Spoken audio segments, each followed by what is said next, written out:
So Esther is sitting on her bed, and she's thinking, oh, I'm going to go out on my deck.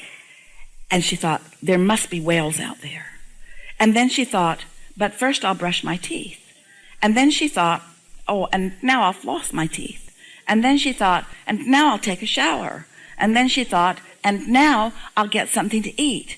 And in a few minutes, she begins receiving pictures from her family who are out there watching the whales. They're watching the whales that Esther could have been out there watching. But Esther didn't let it be as easy as it could be, you see. It could have been very easy. It's so easy because your inner being knows where everything that you want is and knows when it's where you want it. In other words, knows when and where. Timing. And so when you get off on your timing, then life gets harder for you. Then you miss opportunities, you miss conversations, you miss the dovetailing of thought. And so that's why this getting in the receptive mode is really at the basis of everything that you're asking about.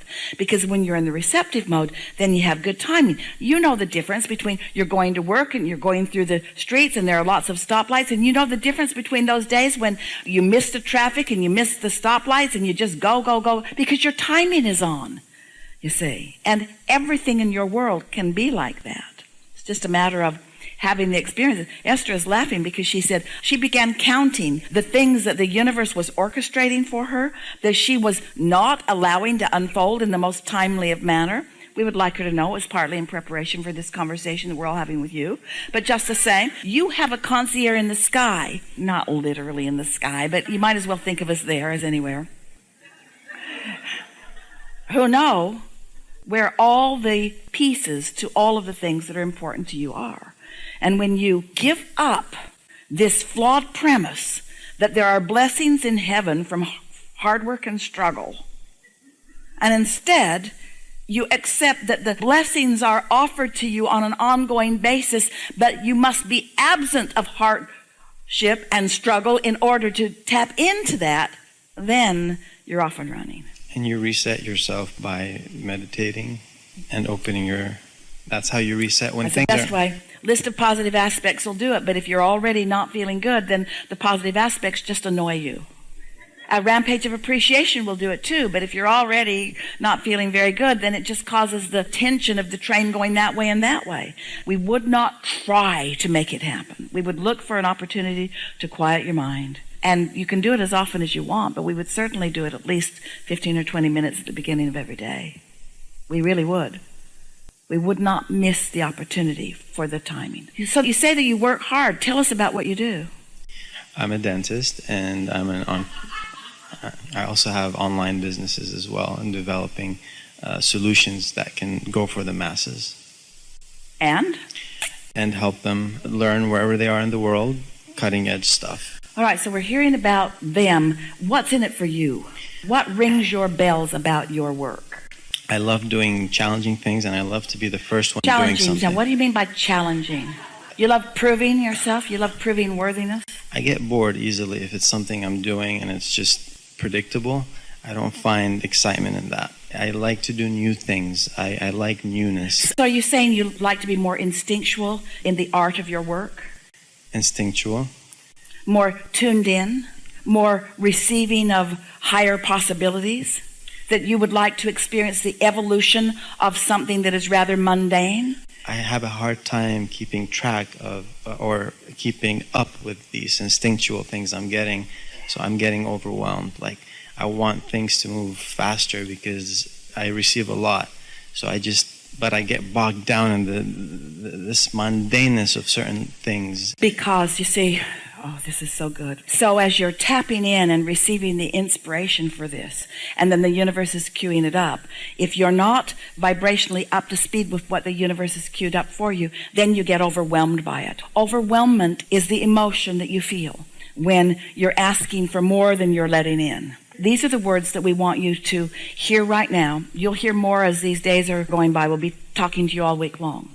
But the important thing that we want you to hear, we're just going to make this very strong statement. Very strong, very accurate, truest thing that we've ever said. And you're going to know this by the time this week has concluded. This time-space reality has the wherewithal to deliver to you in fullness anything that you desire. Anything, no exceptions. So when an idea occurs to you, you can accomplish it without the struggle that you have come to believe in. So what's happening to you, your ability to connect with Source and receive these ideas is not being sustained. That's why the difference between step 3 and step 4 is so important, because step 3, receptive mode, yahoo. But if you are not maintaining your connection to step 3, then as the idea comes and you're not ready to be ready to be ready to be ready to be ready to be ready, then it feels to you like you have to compensate for that with action. And there's not enough action in the world to compensate for that stumbling in the resistance, you see.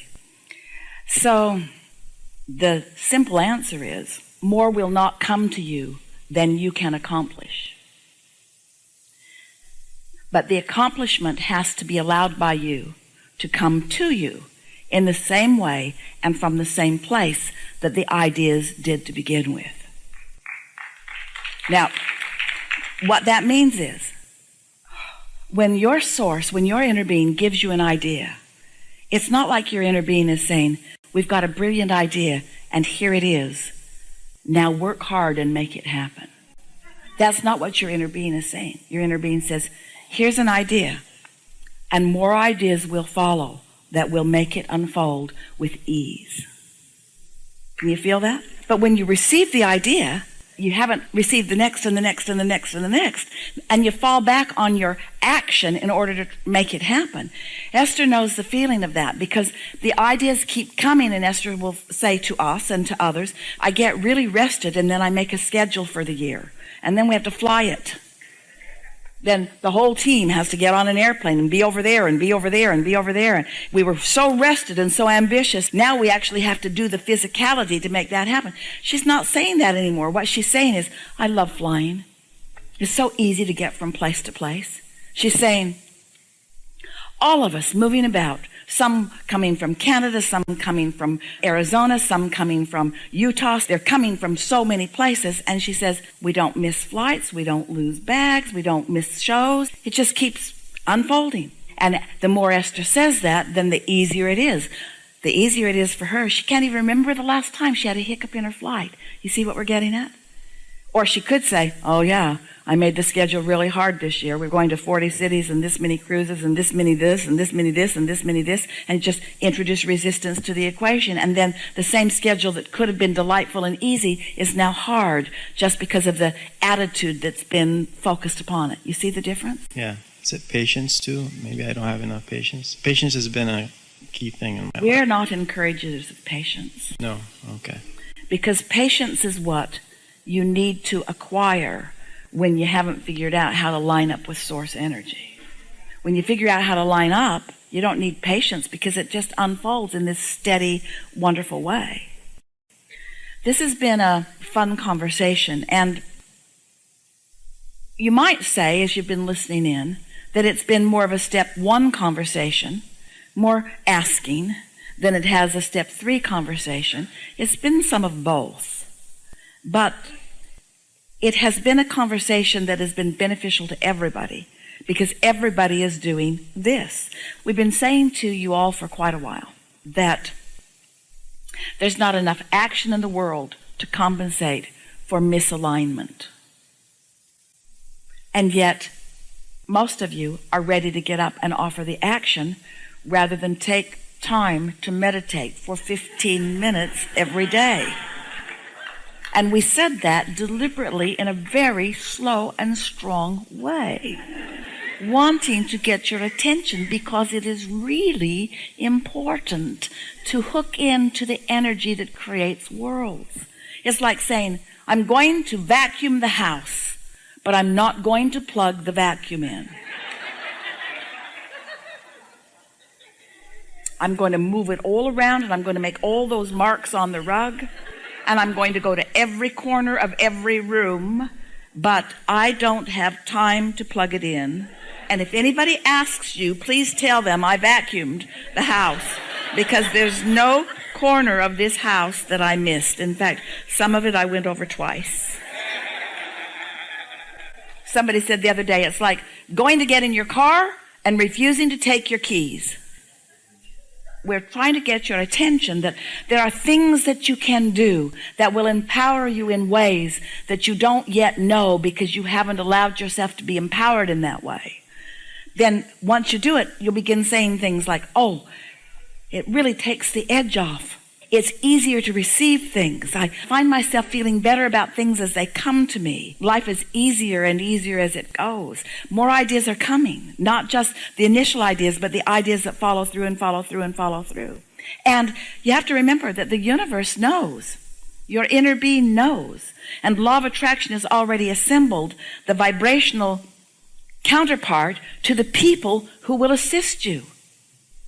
And when you find yourself in vibrational alignment with your own resources, then you'll start rendezvousing with them, and people will say just the right thing at the right time. New ideas will come.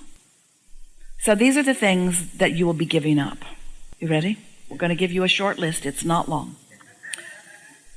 You're going to be giving up your need to justify your existence through hard work. And you're going to replace it with the intelligence that creates worlds. You're going to be giving up your concern about how anyone else views you, because they don't have time to focus upon you specifically enough to get the real picture anyway. So you just have to give up what anybody else thinks about what you're doing. And most important of all, you're going to give up, in large part, your attention to outcomes. And instead, you're going to enjoy the unfolding. And that's the biggest piece of all. Never mind how it turns out. It's got to turn out good if this feels good. If this feels good, it's going to be good over there. And if this feels good, then this is going to feel good, and it's going to be good over there. But I don't care how it's going to turn out over there, because this feels good, and it's going to be good over there. But it doesn't matter to me how it turns out over there, because this feels good. And if this feels good, then this is going to feel good. And it doesn't matter how it turns out over there, because this is the only thing that I'm focused upon. And as you stop putting your nose in the business that isn't yours, and put your attention only upon this moment, when your only business is feeling good and being in the replenishing mode, then, you're going to have endless energy, and the ideas are going to keep coming, and the people are going to come to assist you. And then people are going to stand back in astonishment, and they're going to behold you as someone who has this magnificent success and who is doing it with such ease. And they will want to applaud you, and you will look at them and you will think, I don't care about your accolades. I don't care about what you think about me. It doesn't matter how I'm revered, because I hooked into this power and I can feel the power of it. And this is what it's about for me. It's about the replenishing mode. It's about the receiving mode. It's not about the outcome. We want so much to say this in the way that you can hear it. When the outcome doesn't matter, it's only the energy that's flowing now. That's all that matters. And it's got to be all that matters, because it's all you've got control over, you see. So you've been just trying to get too far down the road in everything, and that is burdensome, because you're not ready for that. You're ready for this.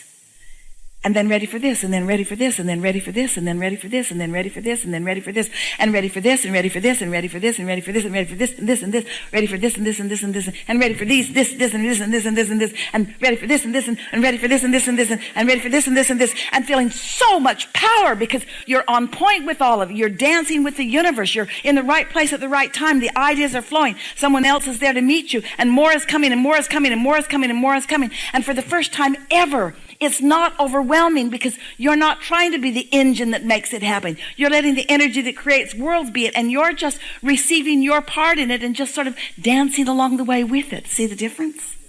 Really good. Really good. Really good. This has been a very wonderful beginning to a very wonderful conversation that we'll be having all week long. Have some fun with the whales tonight. There is great love here for you.